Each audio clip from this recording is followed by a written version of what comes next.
बिस्मिल्लाहिर्रहमानिर्रहीम। अस्सलाम वालेकुम नाजरीन, आप यूट्यूब चैनल देख रहे हैं, मैं इमरान खान हूँ। नाजरीन, पाकिस्तान में दहशतगर्दी के वाक़यात बढ़ते चले जा रहे हैं। पाकिस्तान की मीडिया को मना किया गया है कि आपने रिपोर्ट नहीं करना, और ज़्यादा रिपोर्ट बिल्कुल नहीं करना, ना इसके ऊपर प्रोग्राम्स करने।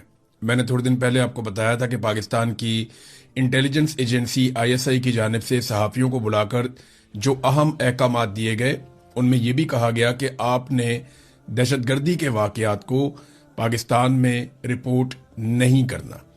हाँ, ये जितना ISPR की जानिब से बताया जाए या जितना सरकार की जानिब से बताया जाए, बस आप उतना रिपोर्ट करेंगे।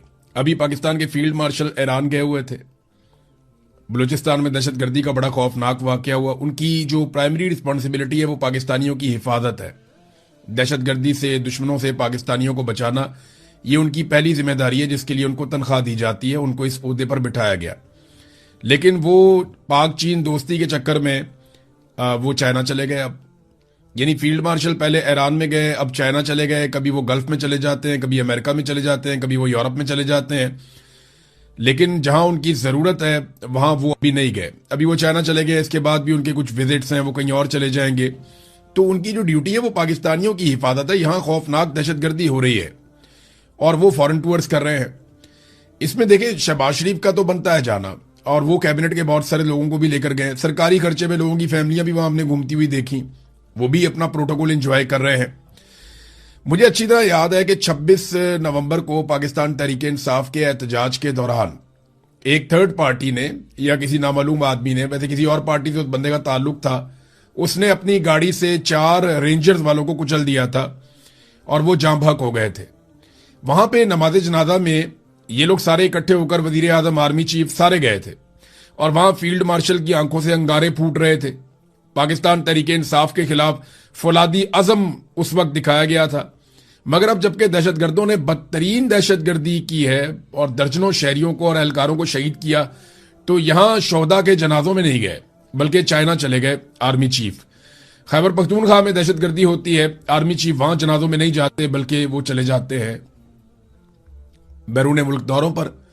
लेकिन पाकिस्तान तहरीक इंसाफ के एहतजाज के दौरान कोई और आदमी मार देता है, रेंजर्स वालों को शहीद कर देता है, तो उसमें आर्मी चीफ जरूर जाते हैं ये पैगाम देने। यानी पॉलिटिकली ये मौजूदा आर्मी चीफ आसिम मुनीर साहब इतने मुतनाज़े हो चुके हैं, इतने मुतनाज़े हो चुके हैं, और सारी दुनिया जानती है कि ये एक पॉलिटिकल पार्टी के सख्त मुखालिफ है, और ये बतौर एक पॉलिटिकल एंटिटी उस पॉलिटिकल पार्टी को और उसके लीडर को खत्म करना चाहते हैं। ये इतना एक्सपोज तो कभी भी कोई आर्मी चीफ नहीं होता। तो ये इदारे के लिए बड़ी खतरनाक चीज है। लेकिन हम देख रहे हैं होती हुई पाकिस्तान के मीडिया पर, जनाब वो पिंकी जो थी मंशियात फरोश, वो उसके मामला बहुत ज्यादा उठाए गए। वो एक चद्दड़ है, एक एक्ट्रेस है, उनका मामला बहुत ज्यादा आसमान पे उठाया गया है। अच्छा, मेरे से भी कुछ लोग पूछते हैं जी इस पे आपकी राय क्या है, तो मैं सादी सादी बात आपको बताता हूं कि निजी जिंदगी के मामलात में किसी की भी वो मैं नहीं जाता। लेकिन फिर भी जब एक खातून कह दे ना, तो उसका मतलब है ना। फिर किसी भी मर्द को, चाहे वो किसी भी ओहदे पे हो, कितना भी ताकतवर हो, उसे कोई इख्तियार नहीं है कि वो उस खातून को हरासा करे। इसकी सख्त सजा मिलनी चाहिए। मैं बिल्कुल क्लियरली ये कह रहा हूं। और क्योंकि कुछ लोग सवाल इसलिए पूछ रहे थे कि मियां अली इशफाक वहां पे, तो मैंने पहले भी बताया कि भाई वो एक आजाद अपनी जिंदगी गुजारते हैं, उनके अपने केसेस हैं, वो जहां मर्जी अपना केस लड़े। इससे पहले वो PMLN के भी वकील रह चुके हैं। कैप्टन सफदर का गालिबन केस लड़ा था, और लोगों के भी लड़े हैं, PTI के लोगों के भी लड़े हैं। तो वो मेरा ताल्लुक अलग है, लेकिन ये काम उसका अलग है। अब यहां पे मेरी राय जो सादी सादी है वो ये है, किसी भी मर्द को, चाहे वो जितने मर्जी बड़े ओहदे पे हो, जितना मर्जी ताकतवर हो, किसी भी खातून को हरासा करने का उसे कोई हक नहीं है। जब खातून ने बोल दिया ना, तो उसका मतलब है ना। और ये बड़ी एक क्लियर, इंसानी बुनियादों पे देख ले, कानूनी बुनियादों पे देख लें, आप जिस मर्जी बुनियाद पे रख के इसको परख लें, ये कानून ऐसे ही है और ये मामला ऐसे ही होना चाहिए। बाकी सारी कहानियां हैं। नादरीन, मैं आपके सामने अब जरा एक इश्तिहार रखने वाला हूं। ये इश्तिहार देखें आप। ये ईद आने से पहले इन्होंने इश्तिहारात देना शुरू कर दिए। ये मरियम नवाज का फोटो, आधे आधे सफ़े। अभी ये अयाशी वाले जहाज में घूम कर आए हैं अपनी सहेलियों के साथ, दोस्तों के साथ। और अब वजीर आला मरियम शहबाज के सुतरा प्रोग्राम के तहत ईद उल अजहा के मौके पर, भाई लोगों के पास जानवर खरीदने के पैसे नहीं है। एक तो मेरी आप सबसे गुजारिश है कि जो लोग कुर्बानी करें वो गोश्त को अब स्टोर ना करें।